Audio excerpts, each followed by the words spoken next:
Welcome to the 5th episode of A History of Thrones. Today I'm going to be focused on Richard III and how his life has inspired the character arcs of both Stannis and Tyrion. So Richard was born in 1452 and lived till 1485. He was the last Yorkist king to rule medieval England, and he was the last English king to die in battle. And you might recognise him as this guy. In 2013, his remains were dug up from underneath a car park in Leicester, and it was confirmed to be Richard III, where he lay ever since he died on that battlefield over 500 years ago. So he hailed from the House of York, and his brother had previously won the crown for House York, and Richard was the third and final Yorkist king. I'm going to jump in with a comparison to Tyrion straight away here, because like Tyrion, Richard was born with a physical deformity. He was born with a slightly curved spine, and both men had their disabilities greatly exaggerated by their enemies to make them seem worse. The whole way from dawn, all anyone talked about was the monster that had been born to Tyrion Lannister. A head twice the size of his body, a tail between his legs, claws, one red eye, the privates of both a girl and a boy. And Richard was painted out to be a monster as well. When the Tudors defeated him to serve their political agenda, they painted out that the king that they had just defeated, Richard, was a monster. And in order to do that to an uneducated public, the best thing to do was make him physically look like a monster. And that's how William Shakespeare depicts him in his plays. Monster, I told Cersei.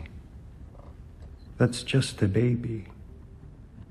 And in the same way Tyrion was just a baby, Richard probably was not how Shakespeare depicts him. After all, he was a warrior king, the last warrior king to rule medieval England, rode on horseback, fought on battles and won many of them. So reports of his curved spine are greatly exaggerated to serve the Tudors' political agenda.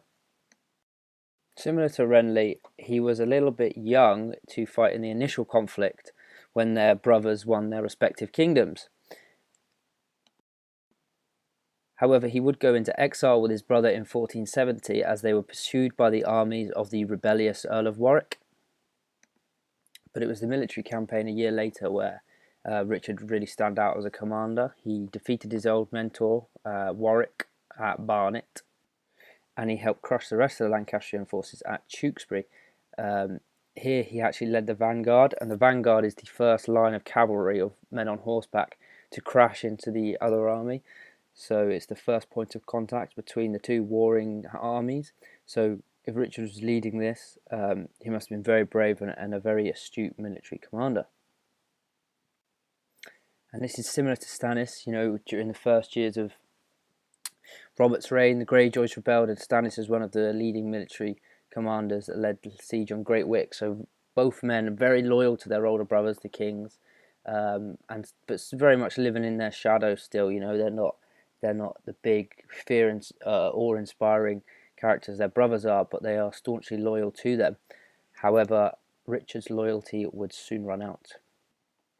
When his brother Edward IV died and his nephew Edward V was crowned, Richard took the boy into custody and claimed that my brother Robert left no true-born heirs. The boy Joffrey, the boy Tommen, and the girl Marcella being born of incest between Cersei Lannister and her brother Jaime Lannister. Although it wasn't quite incest that he claimed, Richard did say they were bastards, the two boys, and said that Edward and Elizabeth the Woodville's marriage was illegitimate and never happened. If you want to learn more about that, check out episodes 1 and 4. But in doing this, he crowned himself King Richard III and installed his own line as the royal line. But in 1484 to 1485, things would start to get very bad for Richard, and quickly, as his wife and son both succumbed to illness and died in those years, leaving him without an heir and without a means of reproducing heirs. And then Henry Tudor showed up in 1485 to claim the kingdom from Richard, and it was in this battle that Richard knew that if he went, it would mean the end of his dynasty, the end of his line, everything he'd ever worked for, all the sacrifices made, all the alleged murders against his nephews. Again, you can learn about that in the previous episode. All boiled down to this point. So his child and heir was dead, and his wife was dead. Richard went to this conflict knowing that if he lost, he would be remembered as the jealous uncle who stole the crowns, and the whole Yorkish dynasty would be at an end. And this is what happened.